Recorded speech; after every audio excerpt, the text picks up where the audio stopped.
Aloha mai kako. From the Native Hawaiian, the 21st Annual Native Hawaiian Convention held in Waikiki, we bring you one of the most heartfelt, very passionate, and very critical discussion on housing and its solutions, brought to you by those members of our community who are actively involved with it. Sit back and enjoy this panel presentation from the Pu'uhonua O Wai'anae, brought to you by the Council for Native Hawaiian Advancement. Pu'uhonua O Wai'anae began as a village of about 250 people living unhoused on the edge of the Wai'anae Boat Harbor. Now the tight-knit hui is transitioning to a new location on 20 acres of recently acquired private land in the back of Wai'anae Valley.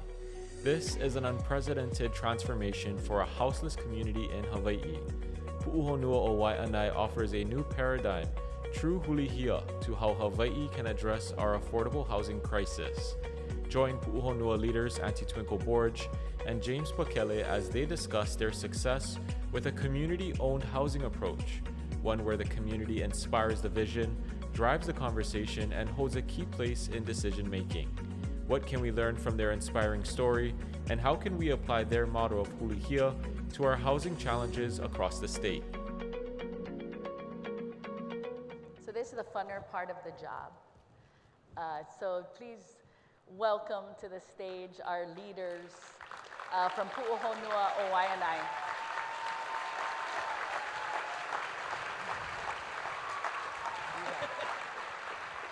No pressure, guys, no pressure.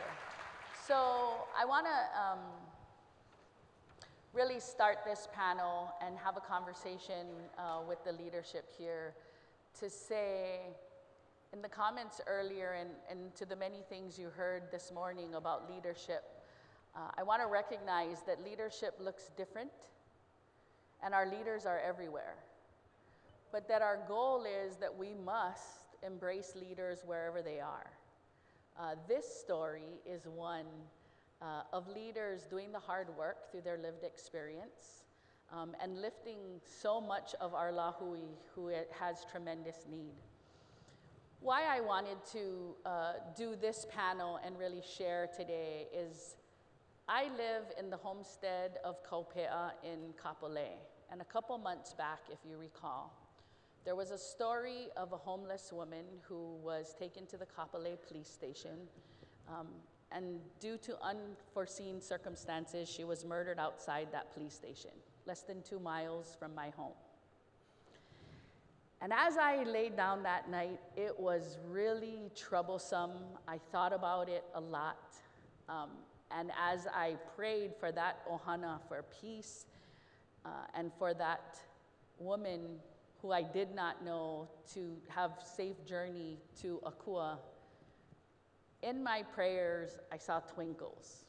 And I thought to myself, if we only embraced leaders where they were at, if instead of putting poverty in jail, we sent her to Pu'uhonua O Wai'anae, she would be here with us today.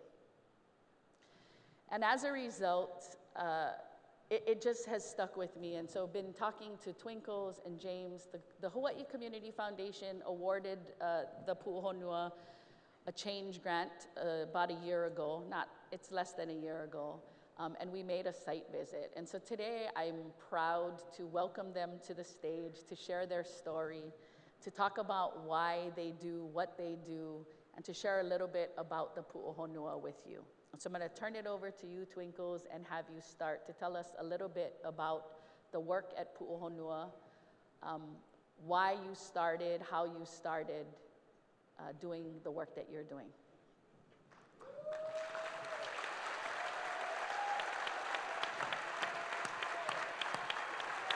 Thank you.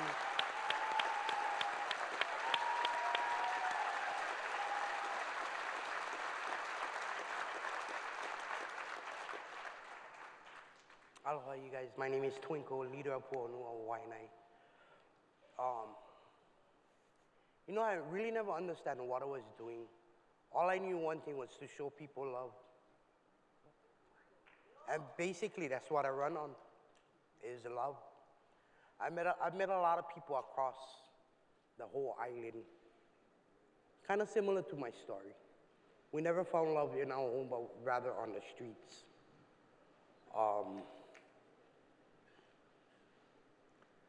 Today, I understand how important my job is. It's not just my job, it's something I love to do. It's not just helping our people, it's helping them, watch them to wake up their mind and watch them to rise up and stand up again. It's not easy when, at times where you feel community looking down at you, instead of lifting you up and telling you it's okay. That's how this guy came into my life.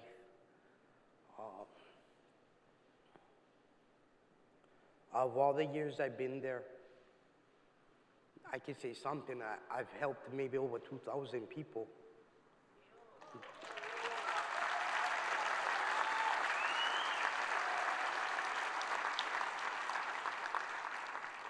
Not to just get them back on their feet, but walk with them to get employment, help them walk to get them into an apartment, help them to get into a home. And that's kind of like continue. I do that every time. That's my job.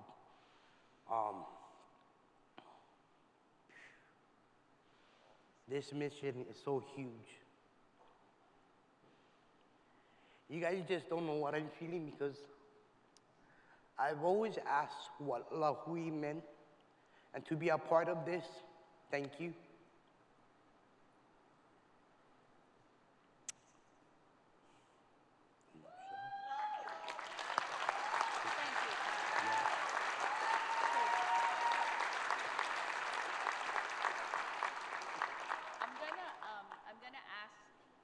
James Pakele, who's sitting next to Twinkle's, to tell us a little bit about how you came into Twinkle's life, right? And we talked a little bit earlier in the comments about having allies, the importance of lived experience. Twinkle's, who lives at the Pu'uhonua, and James, who is a strong ally, doesn't live there, but their paths crossed. And tell us a little bit about how you met Twinkle's and how, why you're doing what you're doing. That's okay. I met Twinkle long time ago. Her nephew used to play football with my son, Pu'uhonua, when they was like in 3rd grade. Her brother was a coach. They became best friends, and so, you know, when the kids is best friends, you learn the whole family, you know. Flash forward a few years, my wife is doing her nursing program, and part of their nursing program was to service the folks in Pu'uhonua O Wai'anae. So when she goes in, she said, "Oh, you know Twinkle?" I was like, "Oh yeah, it's Babalu's auntie." She goes, "You know she lived down here?" I was like, "What? I thought she lived with Bumpsy." And then she goes, "No, she run this whole place." I was like, "For real?" And then I was just kind of think like that. But from that point, anytime somebody talked down or said bad things, it was a little bit more personal. You know, just, somebody, you know. So,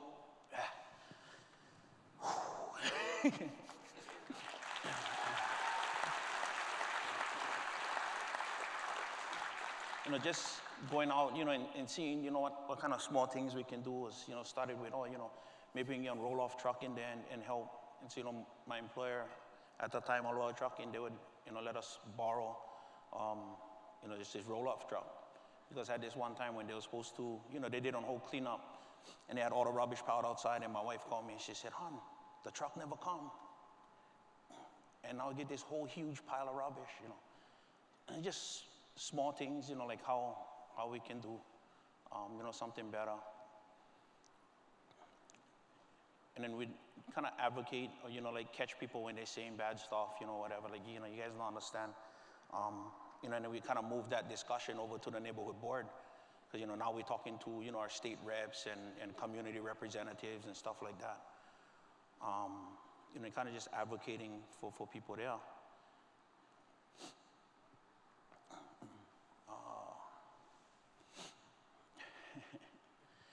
But as I start to learn, Twinkle's story,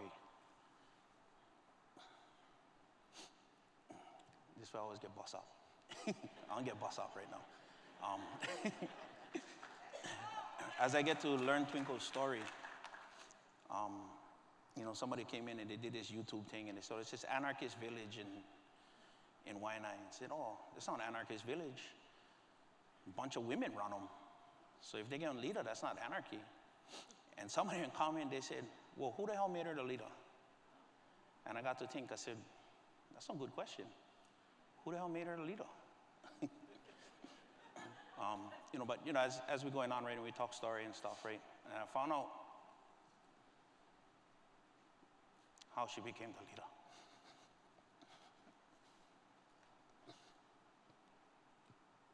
So she's staying down there, and as people get swept from other places and other locations, she's sitting there. She living there in the bushes. You imagine this? She had her tent. She get everything that make life comfortable for her, right? Somebody gets swept from someplace else. They come there. She look at them and she goes, you know what? You and your 3 kids need my house. That was her house, more than me. I don't have kids. Your 3 kids and you need them more than me. So everything is mine. That's yours. I'm gonna start from scratch over there, right? And so she did that again and again. And we start to realize that usually the day that people meet Twinkle is a day that they ran out of options. The shelter said they cannot stay. Their family said you cannot stay. The landlord said you never paid a rent, you cannot stay. Every place else is gone. That's usually the day they meet Twinkle. No. Imagine on the day you lost everything, this lady that you don't even know gave you everything she owned simply because you needed more than she did. And she done it again and again and again. And so when she says, can you keep shit down?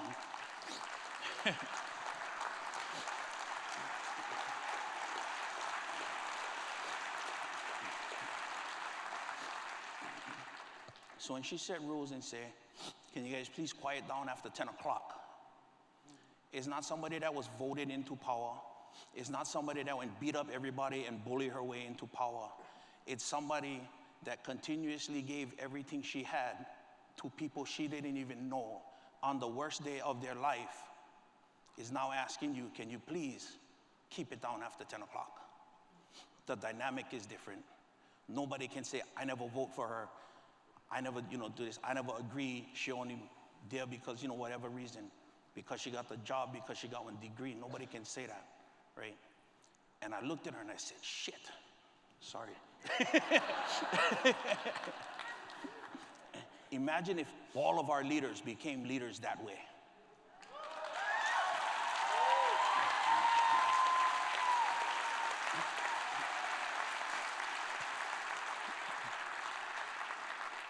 And so when you're around that all the time, and Twinkle is just doing what Twinkle do.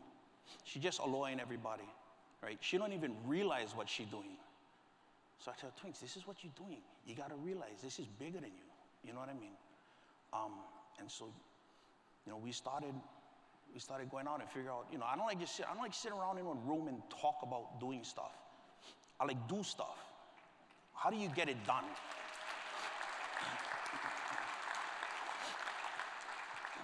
So the first thing I told her, I said, you got to go talk to Uncle Bumpy. She said, why? I said, that's the only freaking Hawaiian I know. Took a bunch of people from the beach and they get their own damn place.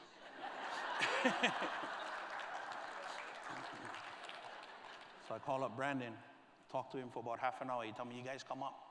She finds out, I think it was about 5 seconds from the gate in the back roads of Waimanalo, that this is the first time I'm meeting them too.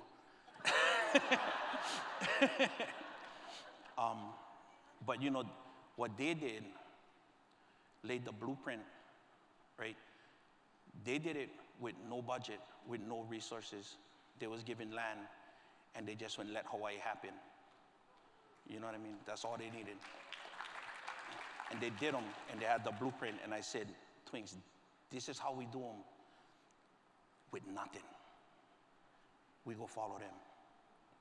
And so they helped us. And so it's not a coincidence that Pu'uhonua O Wai'anae is named Pu'uhonua O Wai'anae. It's kind of in honor of the help and advice that we received from Uncle Bumpy and Brandon and Pu'uhonua O Wai'anae. And so I don't know if anybody's seen, we kind of made a big scene over here, and I apologize for everybody who didn't stand up in front of you guys. But Governor John Wai'anae and Brandon together went formed that.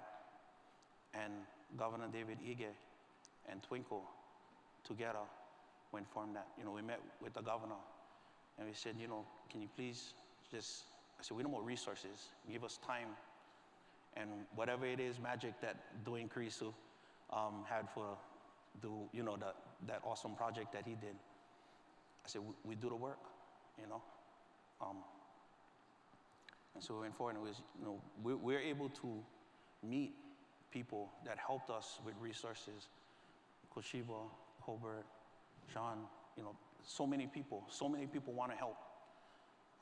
It's just, you know, it's amazing, because, you know, you always think that you're in there on your own and nobody want to help. So many people want to help. You just need a plan and somebody willing to work and put in the work. And, you know, looking at Twinkle and watching what she do, and the more you hang around her, the more you like be like her. The more you look and go, how the hell I can get aloha that deep? Because aloha is easy when it's easy, but can you aloha when hard?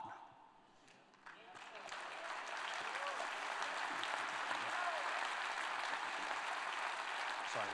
For those of you, and I apologize, I assume everybody knows. So Pu'uhonua O Wai'anae is at the boat harbor in Wai'anae, at the Wai'anae boat ramp. But what's most remarkable about this leadership story is that they bought land from the state, or a private developer, and I'm gonna let James take us down that route. But for those of you who have ever been, our team at the Hawaii Community Foundation made a visit after they received their change grant. It's the most organized, loving village you could go to. They have a pantry. They have where you pick up your clothes. We were in COVID with hand sanitizers, everyone wearing masks. It was very awesome and amazing. This is what leadership looks like. Lived experience that has the solution to the toughest challenges that we're trying to solve in Hawaii. Let's embrace leadership where it's at. She's not HUD certified, but she's got 245 people that otherwise would not have a place to go, that are embraced with shelter and love and food and clothes, and as James shared, everything that they need, even if that's the shirt off her back. One of the things that Twinkle said to us while we were there that stuck with me is, I told her, how do you do this? How are you so successful at keeping everything so organized, keeping everybody so feeling good about where they are in this place? And she said, Michelle, you give somebody kuleana, and bam, you wake up their mana, right? You give somebody kuleana, and we wake up their mana. We all have a role to play, right? That we each have skills and talents that we bring to the table, and Twinkle's is the master of lifting those talents, of lifting other people up. And so this is really a story of getting to know people as individuals versus having implicit bias over what is or what isn't. And so I'm gonna turn the next question over to James Koshiba, who's been, I can never figure out what his title is because he always tells me that I'm just a volunteer. So he's the master of volunteerism, who's been standing side by side with Twinkles and Pakele for many years. Tell us a little bit about where we are today, what's going on at the village, how they're relocating, and share a little bit about that story. Thank you, Michelle. Being Before I talk about kind of where the village is at and what the next step is, though, I just wanted to share a little bit about what the village means to me and why I've been so involved in the village. I met Twinkle and Pakele in 2015 when I was trying to learn more about homelessness, houselessness, and what could be done differently. And part of what inspired me to learn about it was my grandmother had told me stories about how our family came to Hawaii, and her father, my great-grandfather, was the first person on either side of my family to come to Hawaii. He came in 1890. He worked on a plantation for 3 days. He was 14 years old, and then he dug out. He ran away from the plantation. This is in Kahului, Maui. And somehow he made his way from Kahului to Hana, and he was hanai'd there by a Hawaiian family for the next 10 years. At that time, when he arrived, he couldn't speak the language, knew nothing of the culture, but here he was, taken in by this family, lived with them for 10 years, learned how to speak fluent Hawaiian, learned how to dance hula. Then he returns to Kahului 10 years later and meets my great-grandmother, and that's how our family starts in Hawaii. And I thought to myself, how do we go from that? You know, here he was, a homeless immigrant teenage boy. He's adopted off the street and raised by a family. We go from that to a little over 100 years later, sweeping people from place to place like they're garbage, you know. And I thought there's gotta be, that's not Hawaii, there's gotta be a better way. So I started trying to get to know people that were living on the street. I spent some time in Kakako, and through those people, I was actually connected with Twinkle and Pakele. And on one of my early visits out to Pu'uhonua, I was walking around the village with Twinkle, and as Michelle said, the village is highly organized. There's sections of about 25 residents each that form a community within the community. And Twinkle appoints people to be captains of each section. So we're walking around the sections, and each section has its own bulletin board and announcements. But every section we're going to, there's a poster with American Sign Language alphabet on the bulletin board. And I said, oh, I hadn't seen that before. How come there's sign language posters up? And she said, a family just moved into the village and they have a deaf son.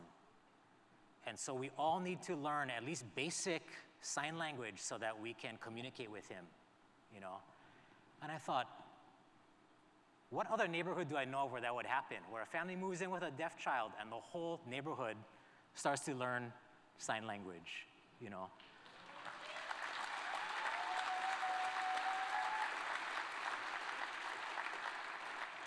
So when Pakele talks about that origin story of the village, that's the foundation that Twinkle has laid. You know, it's for a community that's rooted deeply in aloha. And the other quick example I'll share is, you know, Michelle shared how one of Twinkle's mantras is kuleana wakes up mana, yeah? When the village was under threat of being swept, evicted in 2018, one of the things they decided to do was to hold an open house and to invite anybody that wanted to come to take tours of the village. And Twinkle, as is her way, started to point to people in the village, and she would say, you're gonna lead the tour. You're gonna be a tour leader. You're gonna welcome people as they come in. And one of the people she pointed to and said, you're gonna be a tour guide, is a guy named Lenny who lives in the village. And up to that point, this is a guy who rarely came out of his tent. You wouldn't see him in the village outside of his tent, and he was kind of like me. But he did it. He led tour groups through the village throughout that day, and I tell you, ever since then, you can see his mana's been waking up, yeah? He's the village handyman, he's the village gardener, he takes on all kinds of roles and responsibilities in the village, and that's another of Twinkle's gifts, is she creates roles for people, she sees potential in people all the time, and she says, okay, now you're gonna take this kuleana. So that, more than even where the village is today and what they're creating for the future, is, to me, the real gift of Pu'uhonua. And so many lessons we can learn from Pu'uhonua for every one of our communities. But where we are today is, after Governor Ige intervened and called off the sweep, the village got to work fundraising. was successful enough to raise money to purchase land, 20 acres in Wai'anae Valley, about 5 minutes away from where the village currently exists, and started to plan with village residents for its permanent home. So we have a site plan for that property that includes communal style housing, modest homes with shared bathroom, kitchen, and dining facilities. That's very much the way the village operates now, so that design works well for the village. It also happens to be a very affordable way to build, and so we're looking at a development cost that's probably a third of the cost per unit of a typical housing project. And because the village already is such an awesome example of organized community, they're gonna run it themselves. They'll never pay for things like security or groundskeeping or maintenance because they do all of that themselves as a community. And so what that translates into is very affordable operations and very affordable construction, which we can then pass on to people in the form of very affordable rents. So we're looking at a target rent of $250 per household per month, which is something that, you know, most people on the street, even if they haven't been able to qualify for a housing voucher, they can afford that. Yeah. A lot of people don't know that shelters charge typically, you know, $5 or $10 a day for people to stay. So we are on the cusp, knock on wood, of starting major construction. You know, the village's nonprofit owns the land outright. And we are, I think, weeks away from signing contracts with our general contractors to start major construction on Pu'uhonua's permanent home.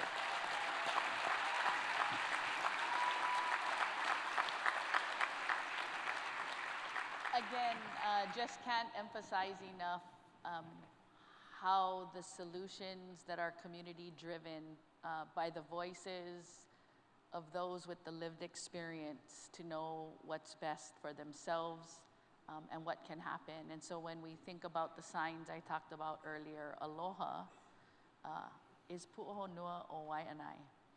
The next two folks on our panel I wanted to introduce. Some few months back, we were at the Hawaii Executive Conference, and Twinkles and Auntie Blanche, actually from Waimanalo, were on a panel to talk about their leadership, what they were doing in their respective communities, and we've really been thinking about how do we bridge our business leaders to the need in community, our donors to the needs in community, and create platforms to share their stories. And so as Twinkles and Auntie Blanche shared their stories at that conference, here steps forward Colbert Matsumoto to say, how can I help? And so today, Colbert is part of a fundraising team that is leading an effort to raise the dollars necessary for them to get where they're at. But I wanted you to share, Colbert, about what inspired you when you heard Twinkles and Auntie Blanche speak at HEC, and what is it that drives you to step forward and say, yes, this is where I'm gonna commit my time and my effort? Why is that? Thank you, Michelle. Actually, my introduction to Pu'uhonua O Wai'anae came 3 years ago when a friend of mine invited me to tour the village. At the time, all I knew about it was what I had heard in the news about the controversy between the state and the village and about how they were facing potential eviction. And so when I agreed to go on the tour, I'd expected to just see, you know, another homeless encampment like so many that we see around this island. But when I got there and they gave me the tour, I mean, I was stunned by what I actually saw. Because what I found was an organized community, an organized functioning community, a community that had very little, I mean, they were living in shacks, but they had this sense of community that you could just feel as you walked through the village and as you spoke to the residents there, that I thought, this is remarkable. And what Twinkle and Pakele and the other leaders at the village had achieved was something that was very important for the larger community to become aware of and to be supportive of. At the time, they were raising money to purchase the land that they now have been able to secure. But they had this vision for basically self-sufficiency. They weren't asking for government to solve the problem for them. They were stepping up to the plate to identify a solution for their own community. What they described for me was inspiring because we all know that government has not done the job that the public expects in terms of dealing with homelessness. But here was a homeless village that actually was trying to solve their community's problem themselves. And so that inspired me and my company's foundation to contribute to their efforts to raise enough money to purchase the 20-acre property that they acquired in Wai'anae Valley. Then the pandemic came along, and so I lost touch with Twinkle and Pakele and the village. But earlier this year at the Hawaii Executive Conference, when they spoke, we reconnected. And so at that point, James caught me up as to what their plan was for developing the property that they had acquired and creating a permanent place for the residents there and others that might come through the village at times in the future. And so I offered to help them, but not just because of what they were trying to do for themselves, but because I saw in what they were doing a model for other homeless communities around this island, and a model that was not prompted by government or government bureaucrats that were trying to figure out what's the best solution for the people on the streets. This is something that they conceived of and developed themselves.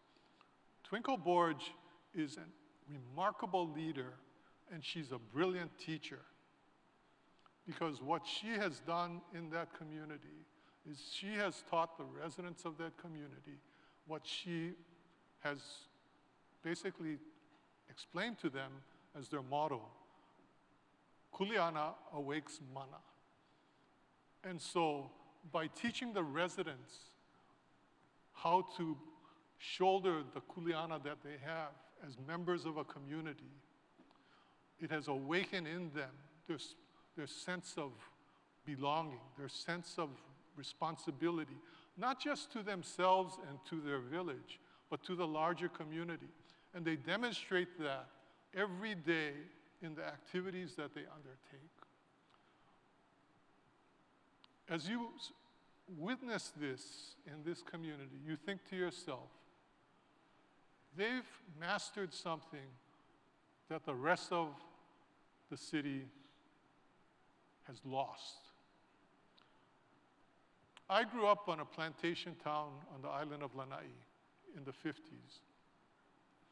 And when I was growing up, Hawaii was a place where people looked out for each other. They took care of each other. When people had a need, they helped meet that need.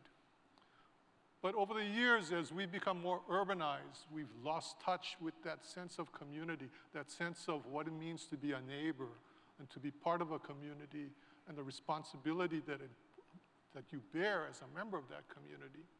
And so I think what Pu'uhonua O Wai'anae has the potential of doing is showing all of us, again, how to live as a community, how to take responsibility for people that have a need.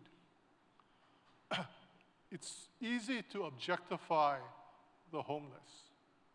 We read about them in the paper, we hear about them on the news, but when you go to Pu'uhonua O Wai'anae, you realize that there is way more, there's a different reality that you encounter, and one that is so inspirational that you cannot help but feel like you want to do something to help. And so my hope is that we can broaden the number of people and organizations in our community who can have that opportunity that I had to tour Pu'uhonua O Wai'anae, to learn about their vision and to also support that vision.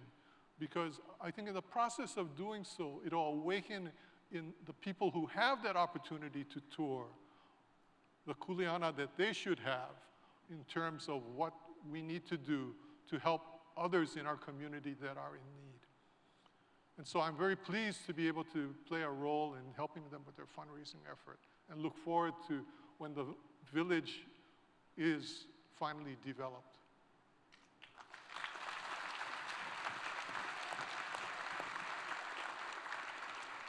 I'm going to turn now to our last panelist, whose most recent and important title is now dad. His wife just delivered their first child.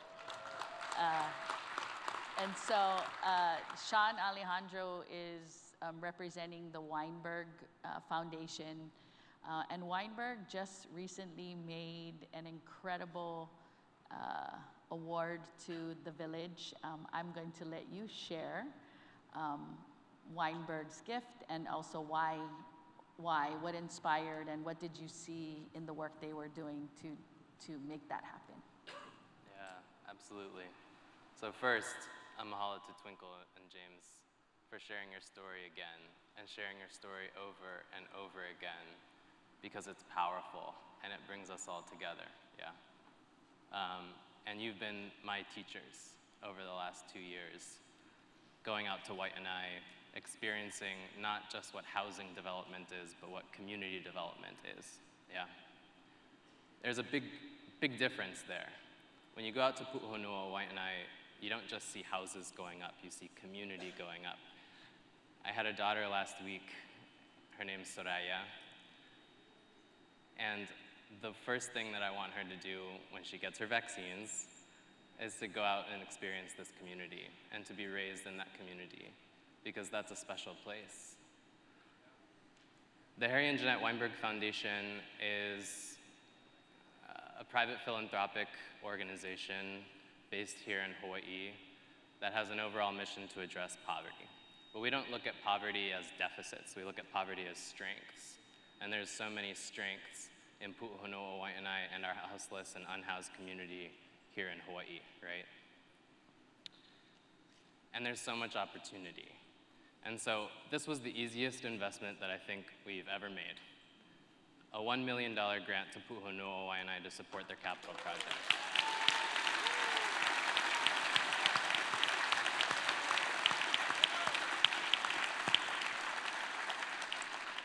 And we were late to the game, right? Colbert stepped up, others stepped up. We arrived after the land was built. And now we're hoping to sustain that momentum and look to all the faces in this room to keep it going. The reason we made this investment, everything that I shared about community development and how Twinkle, James, and everyone in Pu'uhonua O Wai'anae exhibit real community. That's first and foremost. Second, our systems are clearly failing, right? Folks are falling through the cracks. Folks are becoming unhoused. And they're losing community. I was actually imported to Hawaii 8 years ago by my wife, okay? My grandfather, my grandmother, and my mother were political asylum seekers on the continent. And they moved from town to town to town in Texas. And they were looking for community. They weren't just looking for a house. There were plenty houses, looking for community that spoke their language, that brought them in, that gave them opportunity, that gave them jobs, that supported them. Now when I go in Hawaii, I walk around on Oahu, look and talk story to our unhoused neighbors, yeah. And you talk to them and they say, sometimes folks, they got a Section 8 voucher. They got a housing choice voucher, one of these magical vouchers, there's only so many of them to get rental housing. And then they got this housing choice voucher and they said, you know, there was no choice in where I'd go live. I'm from Kaneohe, I'm from Waimanalo, but the only housing available is in Kapolei. That's not my community. You have to make a choice between house and community. What are you gonna pick? You pick community, yeah? And so that's what we're investing in at the Weinberg Foundation. That's why we're partners here, because gotta act now, yeah? Thank you. How are we on time? So I'm going to be respectful of the time and others that are going to take the stage, but I just wanted to give Twinkles an opportunity if there's any last comment that you want to make before I wrap us up, or you good? Just thank you guys for having us here. Okay. Sorry. You know, every time we do one meeting, I usually throw these guys under the bus. First time for me to be thrown under the bus. Come on, Twinkles. Come on. So this, again, I just thank everyone. Yeah. I want CNHA to put up the photo, and I'm going to make my shameless plug to ask for your kokua for the work that is happening in Pu'uhonua O Wai'anae. So this story and the meaning of this story here, again, leaders meeting our community where they're at, embracing that leadership looks different in different communities, rebuilding the fabric of who we are, what our home means to all of us, and getting to know people as individuals before we make assumptions about what that trajectory looks like or where they belong and do they belong. And ultimately, it's a story of love, that there is no doubt in my mind that the success of Pu'uhonua O Wai'anae is because Twinkles loves hard, that there's nothing she'll say no to. It's very humbling and uplifting, and so we thought that this was an appropriate audience to share their success. So I'm asking you, I want you to put that slide back, not me. That little QR code, CNHA's Hawaiian Way Fund, if you scan that QR code, it allows you and will drive you to the page that supports the ongoing work so that we can put shelter over the heads of the houseless that are residing at Pu'uhonua, that their hands and their hearts are in the work. They are there every day giving of themselves for themselves and for their neighbors. It's a solution by our people, for our people, and I encourage you, if you have the means to help to kokua, scan that QR code, and Hawaiian Way Fund will be taking those contributions to help lift this effort. And with that, I just say mahalo, and thank you for being with us today.